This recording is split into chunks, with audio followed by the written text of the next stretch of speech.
In a bold move on December 27, 2022, Russian President Vladimir Putin signed a decree that seeks to combat the imposition of price restrictions on Russian oil and its derivatives. This decision showcases Putin's commitment to protecting Russia's economic interests in the global market. This decree was a response to the G7's decision to set a limit of $60 per barrel for Russian seaborne oil. According to the decree, the sale of oil and oil products will be prohibited under any sales contract that sets a price cap on Russian oil. While Putin has the discretion to make exceptions to this regulation, the ban will go into effect on February 1, 2023. This ban will apply to all Russian oil shipments to foreign legal entities or individuals that involve the direct or indirect. The prohibition on selling Russian oil items will become effective on not entirely settled by the Russian government, yet not before February 1, 2023, and it involves similar phrasing as past boycotts. There are two renditions of reality to consider with respect to the worldwide oil market: the official version and unofficial version. It's vital to take note that individuals with something to lose or acquire may not necessarily in all cases come clean. Officially, it seems reasonable to assume that there is some risk associated with the ban and Russia's response to it. According to Alexander Novak, Russia's deputy prime minister, Russian oil output could fall by 5 to 7% due to sanctions imposed by the G7 on the oil sector following Russia's invasion of Ukraine in February 2022. OPEC predicts that Russian liquid output will decrease by 850 million barrels per day (BPD), reaching an average of 10.1 million BPD in 2023. The International Energy Agency (IEA) anticipates a drop of 1.4 million BPD in Russian production during the same period. Many experts believe that there won't be a significant decrease in Russian oil production in 2023. One of the main reasons is that Russia is getting a ton of money from each barrel of oil it produces, whether it is sold at a markdown or not. Thus, it is in their best interest to maintain the usual production levels and maximize their government's revenue. Russia has had a break-even price of around $40 per barrel of Brent oil equivalent for a long time, which is similar to the top US shale producers. This figure is still applicable today. With the current cap of $60 per barrel, it's a very profitable business for Russia. It's worth noting that the approximately 30% discount that some major buyers like China and India have been demanding since the Ukraine conflict started is from the market price of oil and not from the price cap. Thus, even with Brent's current price at around $80 per barrel, Russia is still making a healthy profit of around $56 per barrel from these buyers. It's interesting to note that the G7 price cap is higher than the current market price, which is reduced by a significant discount that Russia is offering to other buyers worldwide for their oil. This information is likely apparent to astute readers of this website.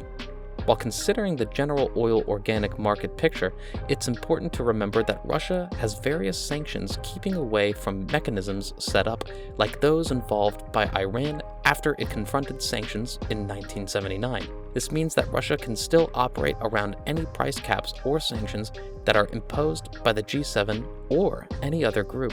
Russia can easily provide Europe with more oil at prices better than the current price cap allows. They could do this by using a common method of bypassing shipping-related sanctions. This involves disabling the automatic identification system on ships transporting Russian oil by simply flicking a switch. Another method involves falsifying shipping documents and lying about destinations, which has been a successful tactic used by Iran. Iran's former petroleum minister, Bijan Zanganeh, boasted about this strategy in 2020, explaining that they repeatedly changed documentation of oil specifications to avoid detection. By using these tactics, Russia could easily increase its oil exports to Europe and bypass current price caps. To begin with, the approach entailed transporting crude oil shipments to particular southern European ports that are not as strictly regulated, but which require oil or receive commissions from oil trading. These ports incorporate those arranged in Albania, Montenegro, Bosnia, and Herzegovina,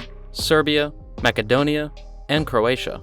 Following this, It was a simple matter to transfer the oil into the larger European markets, with some of it being transported via Turkey to destinations in Asia. The transportation of Iranian and Russian oil involves a reliable methodology that utilizes Malaysia and Indonesia to forward oil exports to China. Iranian oil is transferred onto other flagged tankers via Etsy or just outside port transfers bound for China. It's unclear how many ships Russia has access to for this method. According to several senior sources in the oil industry, Russia could acquire at least 3/4 of the shipping required to transport oil to established buyers and up to 90% within a few weeks. Before the invasion of Ukraine, Russia exported roughly 2.7 million barrels per day of crude oil to Europe, along with 1.5 million BPD of oil products, primarily diesel. As of January 2022, Russia's total global oil exports were 7.8 million BPD, with 2/3 consisting of crude and condensate, according to the IEA. Based on the estimated range of possibilities presented earlier, it seems that the worldwide oil markets would suffer a decline of only 0.78 to 1.95 million barrels per day BPD of Russian oil supply. In the event of a cap compared to the levels before the invasion of Ukraine,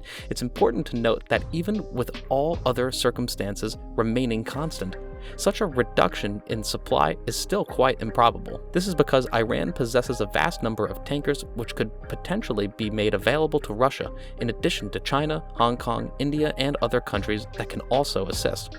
There is a problem that is often mentioned about protecting cargo and shipping, as well as the insurance for it. However, this problem is not a concern because the insurance can easily be obtained from any of the countries mentioned.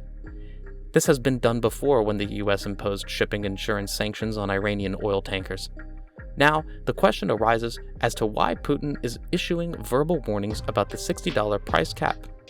It appears that he is doing this to prevent anyone from considering lowering the price cap to the original levels, which were between $20 and $30 per barrel of Brent equivalent. If this were to happen, it would cause Russian oil sales to operate at a loss. To sum it up, it seems that Putin and the oil companies in Russia are satisfied with an oil price limit of $60 per barrel of Brent equivalent. This price level is acceptable to buyers of Russian oil as well. Additionally, it appears that the United States is okay with India continuing to purchase Russian oil, even if it means paying prices above the cap set by the G7. US Treasury Secretary Janet Yellen made comments in November 2022 suggesting this was the case. The United States and its developed market allies have a vested interest in maintaining low oil and gas prices. This is due to their desire to ease inflation and interest rates, as well as alleviate concerns about economic recessions within their respective countries. Additionally, traders can profit from short-selling oil and gas, which keeps them constant. However, the oil companies are not pleased with these low prices, despite still being quite profitable. On Tuesday, the Russian Energy Ministry announced that they are implementing additional measures to limit discounts to international benchmarks on Russian oil prices. This comes after the West imposed price caps. As the world's second biggest oil exporter, oil and gas deals represent almost 50% of Russia's state financial plan income. In recent news, it was reported that the Russian President Vladimir Putin had made an official announcement last month. According to the announcement, a new decree had been signed which will prohibit the supply of crude oil products from Russia to other nations who comply with the established cap. This ban will be in effect for 5 months, starting from February 1st. As it stands, Russian oil has traditionally been sold at a lower price than other international benchmarks like Brent.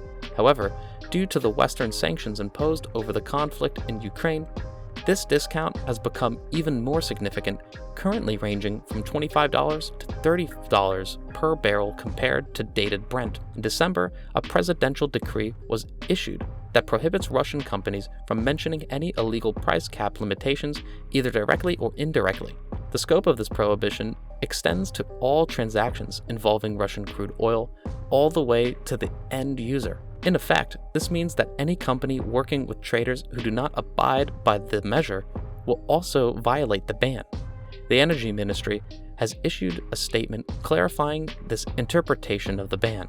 The recent ban by Russia on exporting oil to EU nations following the G7's price ceiling on Russian seaborne oil has ignited discussions on the impact on the global oil markets. Although there are differing views on the potential supply risks related to the ban, it's evident that Russia has several alternatives to bypass the price ceiling or other sanctions that may be enforced. Nonetheless, the oil and gas sector is still an essential component of the global economy and a significant aspect of geopolitical affairs. As usual, investors and market players must keep themselves informed and updated on the latest developments within the industry.